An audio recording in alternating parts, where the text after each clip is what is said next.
Headlines of this hour on VTV News. Vietnam aims for a key role in global semiconductor and AI. Later on, Vietnamese and U.S. businesses sign major trade deals. And in a world news, American Airlines plane engine catches fire after landing in Denver.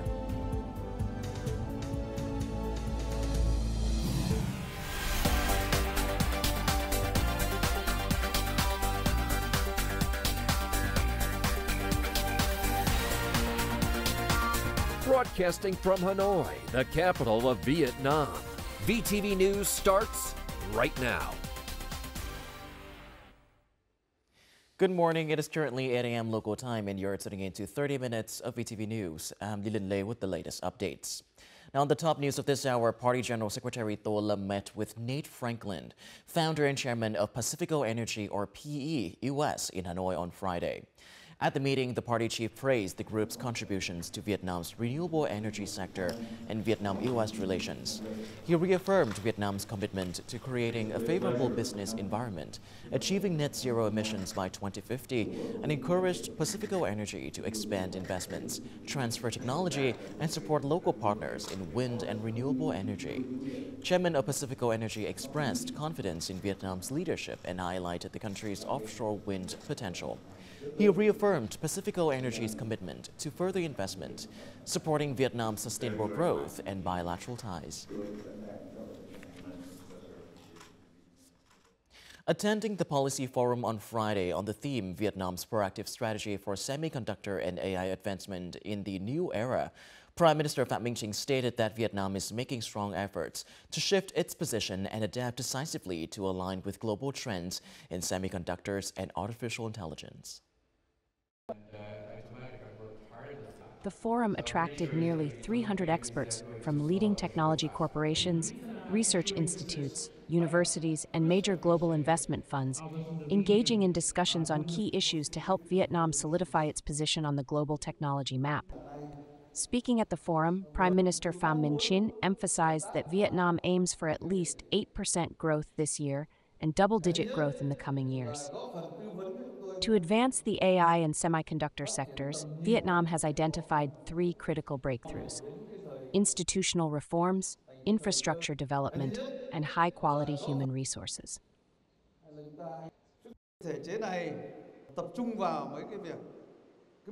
This institutional framework must focus on several key areas.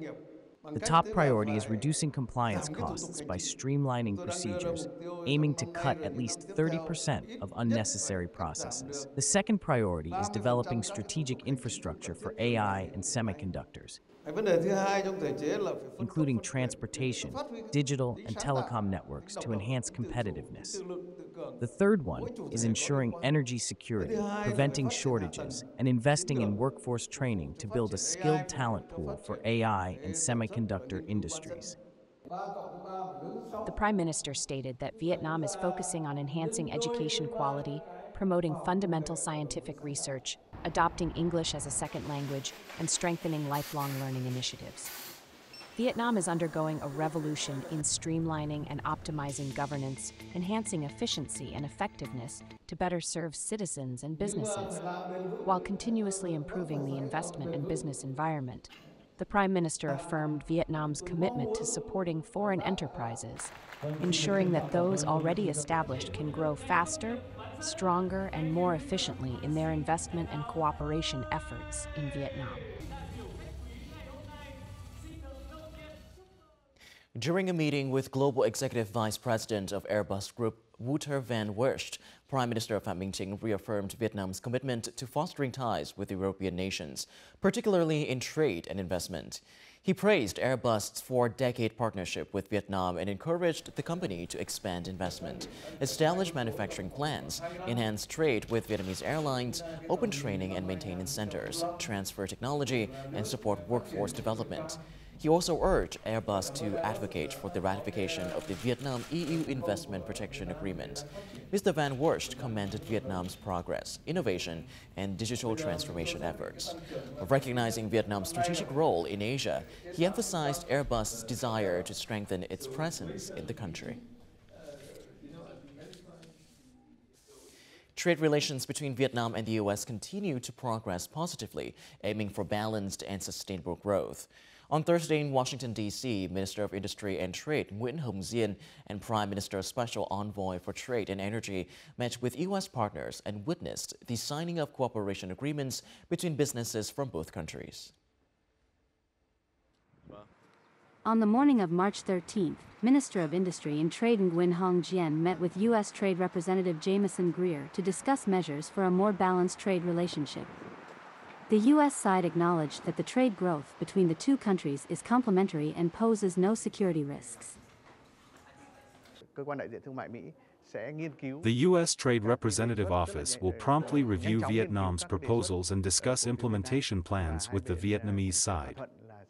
Both parties agreed to continue working-level discussions to advance the proposed measures. That afternoon, trade agencies from both countries witnessed the signing of 6 contracts and memorandums of understanding between Vietnamese and U.S. businesses in the energy and petroleum sectors. With a total value exceeding $1 billion, these agreements will create hundreds of thousands of jobs in both countries and contribute to a more balanced trade relationship. We signed a memorandum of understanding with Petrolimex, where our two countries and our two industries will support Vietnam continuing to use more ethanol in the fuel supply. Ethanol is beneficial because it keeps fuel prices lower, it's good for the environment, and it's good for domestic agricultural production and the rural economies. The new U.S. administration is focused on trade deficits, and the signing of agreements for purchasing American goods is seen as a practical step towards strengthening bilateral ties. These efforts help deepen cooperation and promote a more balanced, sustainable trade relationship between the two countries. A conference was held in Vientiane, Laos on Friday to promote the use of Lao Kip or LAK and Vietnamese Dong VND in the payment system for goods and services between the two countries. The event aimed to facilitate smoother financial transactions and reduce reliance on foreign currencies in cross-border trade. During the conference, delegates emphasized that expanding LAK and VND transactions would provide businesses with more payment options, lower transaction costs, and ease pressures on foreign currency reserves in both countries. Currently, only 2 banks, the Lao-Viet Joint Venture Bank and the Bank for Foreign Trade of Vietnam in Laos, are authorized to provide payment services in LAK and VND. The conference underscored the importance of further expanding financial cooperation to strengthen economic ties between Vietnam and Laos. The conference advanced packaging and testing technology. Opportunities for Vietnam took place this morning in Ho Chi Minh City. According to the leaders of the Ho Chi Minh City People's Committee, it is expected in 2025 to 2026, the city will complete the training program framework, specialized training courses, attract experts, and provide incentives for learners. From 2026 to 2030, the city will train at least 9,350 people with university degrees or higher in the core semiconductor and digital technology industries. The city's goal is to build a semiconductor ecosystem with full chip manufacturing processes, self-sufficient semiconductor technology in the long term, and bring Vietnam into the global semiconductor supply chain.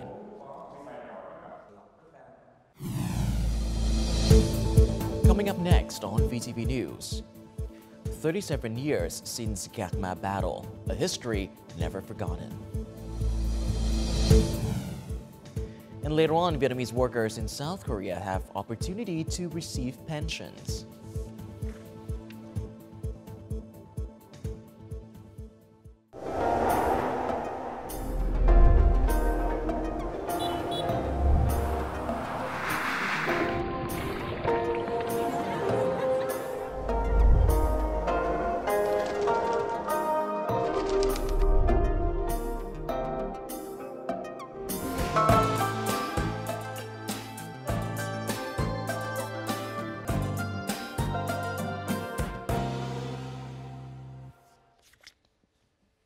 Welcome back to VTV News Live. On to other important updates. 37 years ago, on March the 14th, 1988, a date was etched into history as a heroic anthem in the battle to defend the nation's sovereignty in the East Sea. 64 soldiers bravely sacrificed their lives in the battle to protect sovereignty at Gakma, Golin, and Landau, forever standing as an immortal monument amid the vast ocean. And every year on March the 14th, this day serves as a solemn reminder of responsibility and gratitude for those who laid down their lives to shape and safeguard the nation. 37 years after March 14, 1988, nearly 580,000 visitors have paid tribute at the Gakma Soldier Memorial. Despite many visits, Dak Ngọc Tung still remembers laying the first stone for its construction. I still remember a martyr's mother holding the stone and weeping, moving us all to tears. Each visit to the Gakma Memorial brings a profound emotion, as these fallen soldiers live on in the hearts of the Vietnamese people. On this day, Trần Thị Ha's family meal in memory of her father never lacks green vegetables, her father Mater Trần Đức Thông favorite from his time in Trường Sa, where fresh fruit was scarce in the late 1980s. In March 1988, amid rising tensions in Trường Sa, Lieutenant Trần Đức Thông fell while commanding the defense of Gakma. A letter he sent is now kept at the Naval Museum, one that never reached him.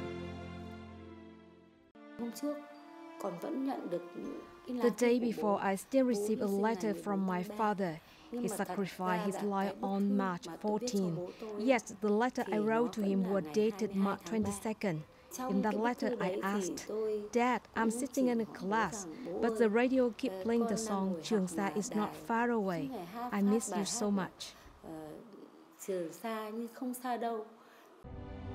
To pay tribute, Skyline, a group of young artists, spent 2 years restoring the portraits of all 64 martyrs, ensuring their families receive them this March.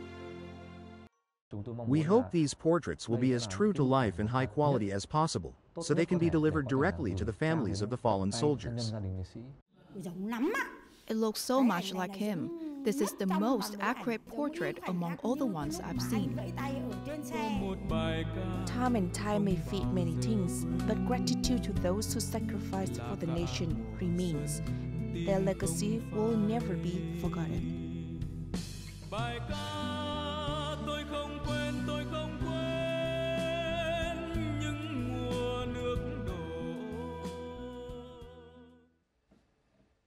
Starting from the 2025 to 2026 school year, all public school students from preschool to high school nationwide will be exempt from tuition fees under a decision by the Politburo. This policy promotes equal access to education and enhances education quality, especially in disadvantaged areas. A report from Lai Châu, a mountainous province where over 82% of the population lives in rural areas, highlights its impact. Often young Vui Thu Dung were raised by her elderly grandparents, relying on her grandmother's small market income. Even a $1.3 tuition fees were a struggle for the family. I ask my grandmother for tuition, but sometimes we don't have the money, so I pay late. It feels sad when everyone else has paid, and I'm the only one left. Sometimes I struggle to earn enough and think about stopping, but my grandchild is still in school. So I keep going, paying whatever I can. In Lai Châu, tuition fees range from 30 cents to $1.3 per month, depending on the area. While the amount seems small, over a school year, it remains a burden for many struggling families. For the school, many students come from difficult backgrounds, large families or parents working far away with unstable jobs. About 10% face financial hardship, yet they don't qualify for tuition exemptions. Since late February, the Politburo approved a policy to waive all public school tuition from preschool to high school nationwide. This will benefit over 9,000 students in Lai Châu City. This is a highly meaningful policy. reflecting the party and state's commitment to education as a top national priority. It ensures better learning conditions and improves education quality. Currently, only 19% of students qualify for tuition exemptions, so the upcoming beneficiaries will be significantly higher. According to the Ministry of Education and Training, the government will need around $1.1 billion annually to implement the nationwide tuition-free policy. This marks a significant step toward educational equity, ensuring all children have the right to learn and build a better future. A community digital transformation team comprising more than 200 students and young intellectuals from Ho Chi Minh City launched the Digital Citizenship Program in District 1 on Friday morning. The program, jointly organized by the Center of Science and Technology Development for Youth and the People's Committee of District 1, focuses on 4 key activities: installing and using the Ho Chi Minh City Digital Citizen application, registering digital signatures, conducting public services online, and digitizing records. Youth volunteers and digital transformation team members will visit households to assist citizens with these tasks, particularly helping senior citizens and those who have difficulty accessing technology. The program will run until the end of March. With over 200,000 Vietnamese citizens living and working in South Korea, Vietnam and South Korea signed a bilateral social insurance agreement in 2021 to ensure the protection of workers' rights. Based on this agreement, the 2024 social insurance law, which takes effect on July the 1st this year, will allow workers from both countries to accumulate social insurance contributions in both Vietnam and South Korea, ensuring retirement benefits in the future. Under the 2024 Law on Social Insurance, which takes effect on July 1st this year, and the bilateral social insurance agreement between Vietnam and South Korea, Vietnamese workers in South Korea will be able to aggregate their social insurance contribution periods from both Vietnam and South Korea to qualify for retirement benefits in Vietnam. After spending time studying and working in South Korea, Lung Van Thung now sees an opportunity for long-term social security, thanks to this new social insurance mechanism. It will help me avoid wasting the time I contributed to social insurance in South Korea. Later, when I return to Vietnam, my contributions will be combined, which is a substantial amount. There's nothing better than that. This new social insurance mechanism not only provides nearly 300,000 Vietnamese workers in South Korea with an opportunity to protect their rights, but it also has a positive impact on approximately 200,000 South Koreans currently living and working in Vietnam. Many South Korean citizens and businesses highly appreciate the Vietnamese government's commitment to the social insurance systems of both countries. Workers no longer have to worry about interruptions in their Vietnamese social insurance contributions while working in South Korea. This represents a significant effort in the labor sector. Although the new policy offers numerous benefits, workers must complete certain essential procedures to fully exercise their social insurance rights. Workers must present a certificate of social insurance participation. For example, Vietnamese workers going to work in South Korea must obtain a certificate of their social insurance contribution period, and the same applies in the opposite direction.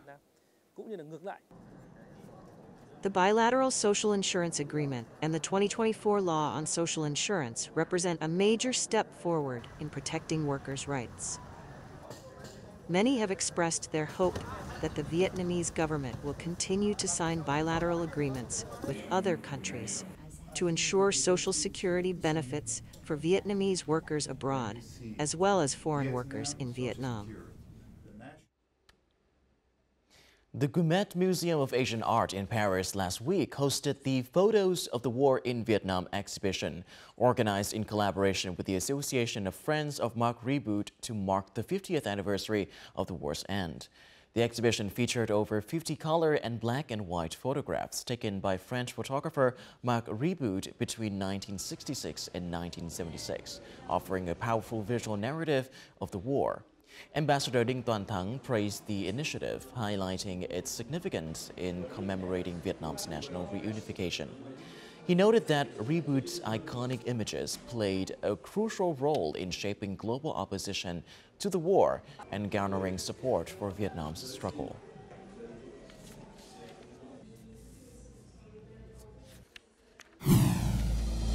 Coming up next in our world news. American Airlines plane engine catches fire after landing in Denver. NATO chief calls for increased weapons production.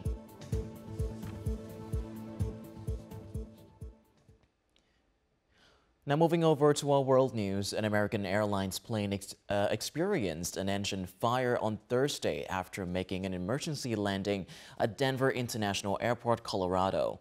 All 172 passengers and 6 crew members evacuated via emergency slides, with 12 sustaining minor injuries. American Airlines confirmed the plane landed safely but suffered an engine issue at the gate. The fire was extinguished and airport operations remained unaffected.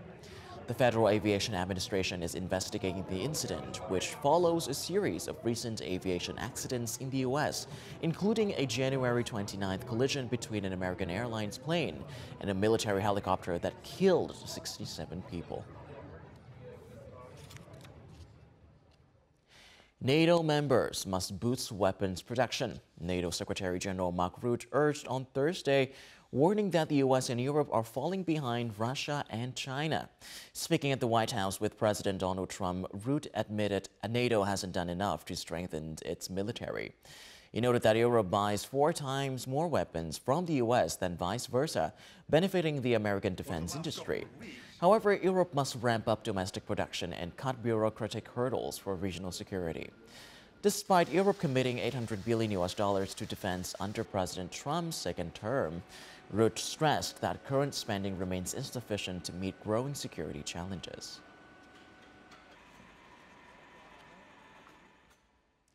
Dune bashing is an exciting pastime in Qatar, offering adventure seekers a taste of off-road thrills.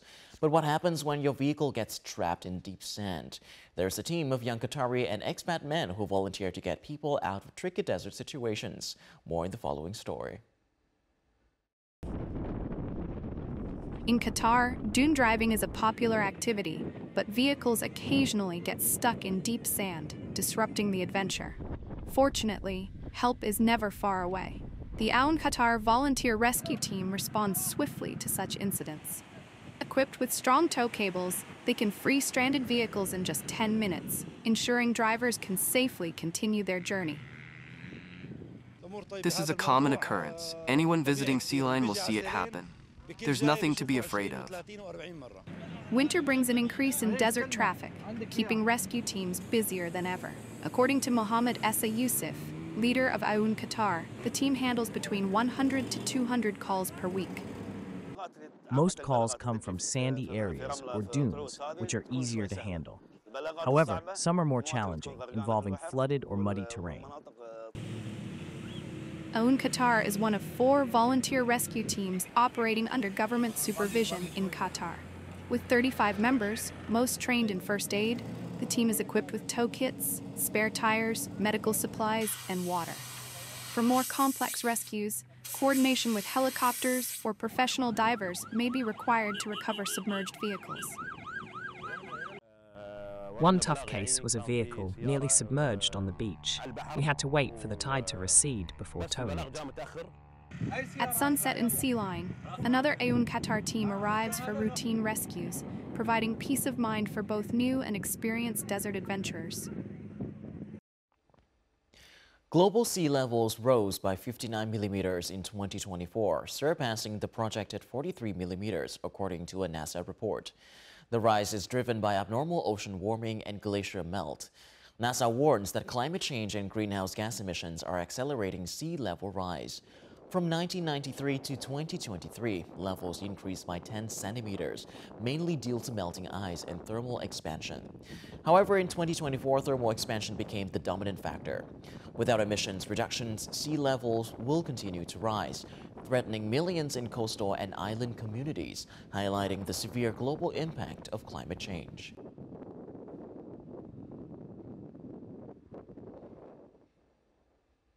Up next, let's have a look at the weather forecast for Vietnam and other locations in the world.